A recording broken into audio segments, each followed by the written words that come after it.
I don't know if this would help you at all, but because I'm not that in touch with the picture side of artificial intelligence, but I did set up Frigate as my NVR recorder for my house for all my security cameras, and they recommended using the Google Coral coprocessor. It's just a little coprocessor you hang off a USB stick, and I'm like, oh, don't worry, I have a fast enough server. This can handle it. And I've what is it, 24 cores or 20 cores or whatever, or threads.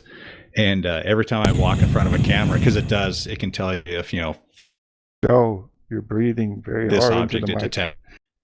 And they said, this is going to stress your computer out if you don't. I started running it, and it did. It just pegged my server all the time. I step in front of the camera.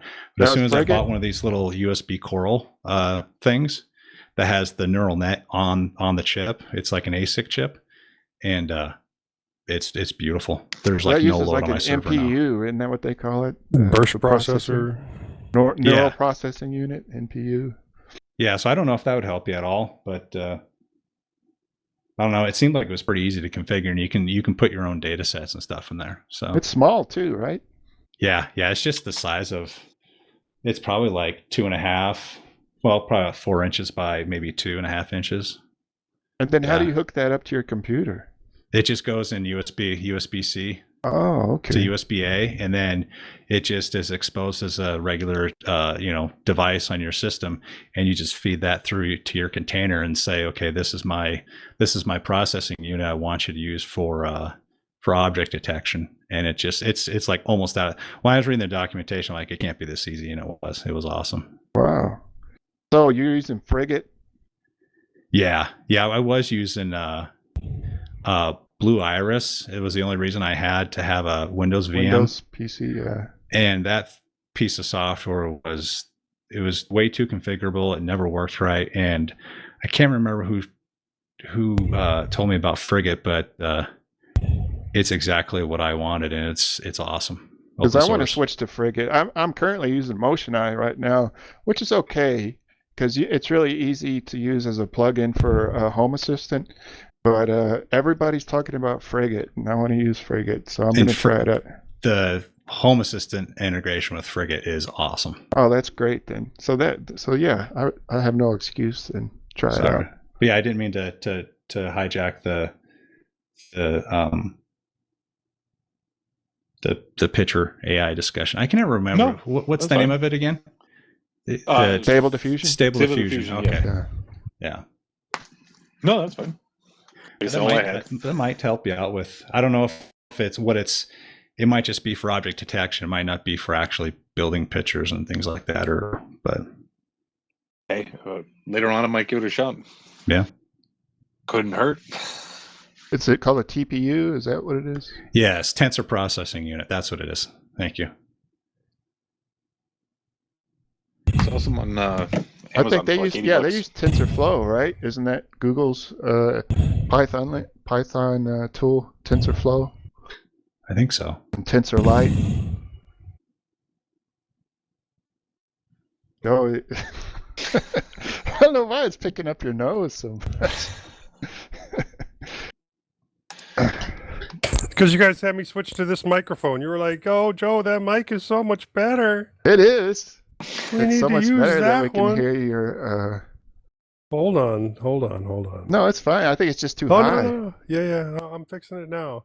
Because sometimes it likes to automatically reset itself back to 100. So, is that better? Well, we don't hear your nose at the moment, so yeah. Oh, I see that. Can you hear me though? Are you using the USB accelerator mic, the Coral? Yes, we hear you. That's so small. Okay. Yeah, it's and I think it's a little bit. The only place you can get it is on Amazon. You can't buy it directly from their site because it's in pretty high demand.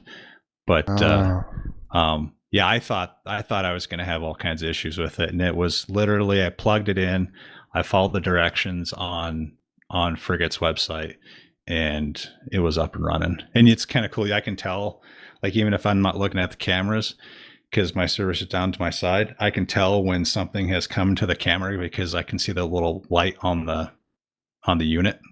the TPU start to blink. Yeah, it's and that's why I thought, I'm like, yeah, because it says they on Frigate's website, they heavily discourage you using object recognition with this just your regular CPU, and I'm like, whatever, it'll be fine. But it brought my server to its knees. That's amazing. And I plugged this thing in, and it just, everything went quiet. They even show it hooked up to a Raspberry Pi. It's pretty cool. It's slick. And it's the configuration of Frigate, it's all has to be done via YAML file. So there's very little UI elements that you can configure.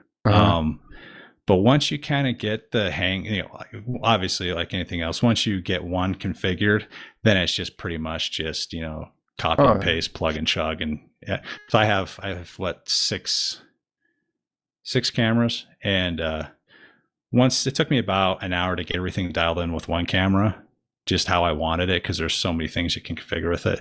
And then it was easy to set up all the rest. But I mean, when I first started using Home Assistant, it was all YAML. There was hardly anything you could do via the GUI as far as setting things up.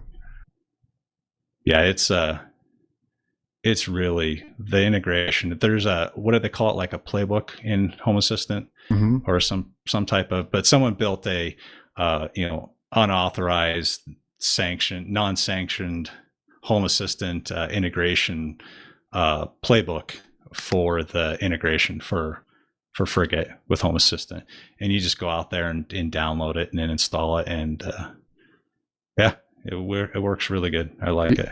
Yeah, everybody on the Amazon page says it works great with Frigate NVR. Yeah.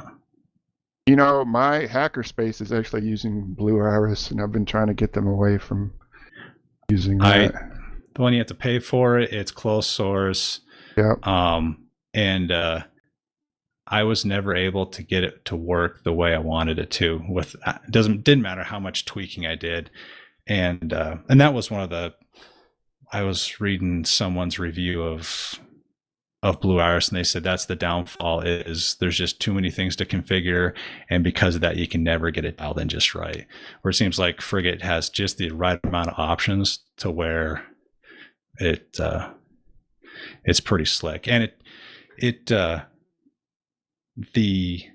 web interface, it's it's mobile scalable, so you don't need a separate piece of hardware, a separate app to use it on mobile. You just go to the same web interface on mobile, and it adjusts, and it's great. Oh, now you got me seriously looking at this thing.